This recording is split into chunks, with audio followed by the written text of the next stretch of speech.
Hello and welcome to the 12th tutorial on how to program in Gscript2.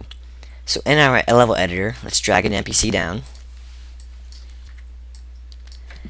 and make a function on created.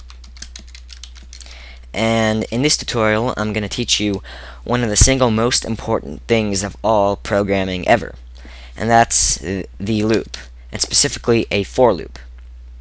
There's a lot of different kinds of loops, but I'm going to be teaching you the for loop this time. So type for, parentheses, semicolon, semicolon, end parentheses, then brackets. Before the for loop, let's add this dot yellow is equal to 0. Now what the for loop is going to do is that everything in these brackets is going to run over and over and over forever until we tell it to stop. There's a few ways to tell it to stop, but we're not going to do that this time. So let's just add this dot yellow or plus plus. It's going to add it by 1. So every time it loops, it's going to add yellow by 1. So the first loop, it's going to add it by 1. Then it's going to go back up and go back down and add another. It's going to go back up, add another, then go up again. So and then let's add a this dot chat is equal to this dot yellow. The NPC is going to say the value of yellow, so we'll see it as it increases. Then let's add a sleep 0.5 so it doesn't increase too fast, so that we won't even be able to see what the value is. It's just going to go up infinitely.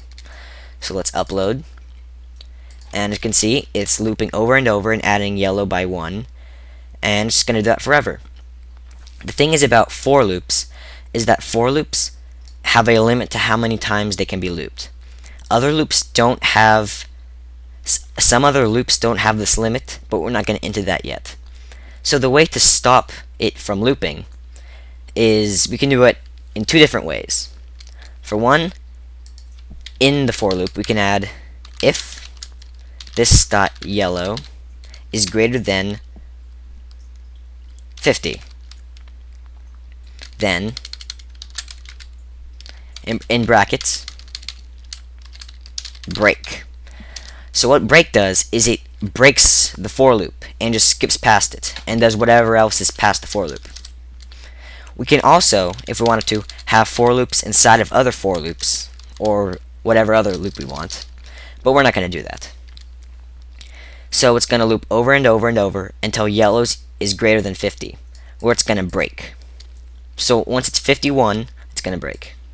Let's save. And we'll wait for it to get to 51. And now it just stops because it broke the loop and it's not increasing yellow anymore.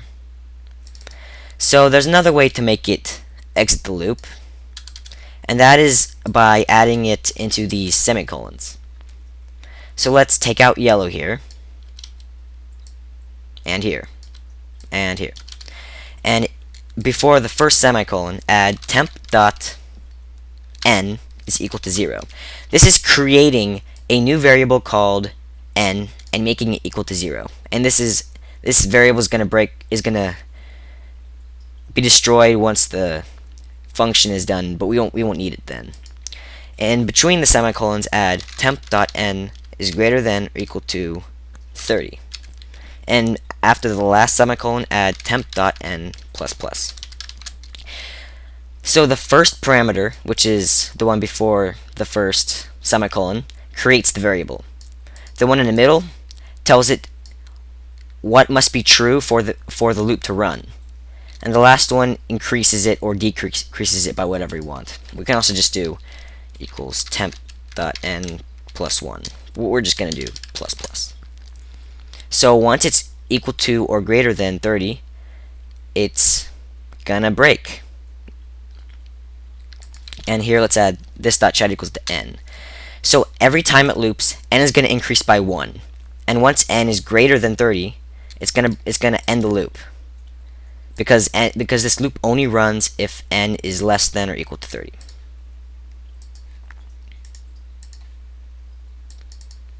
So it's gonna keep increasing. then it gets to 30, and it just breaks. It breaks the loop. So I guess that's it for this tutorial. You have a faint understanding of how to use the for loop now, and you can do, well, I'll show you more examples of what you can do in the next tutorial. So anyway, bye.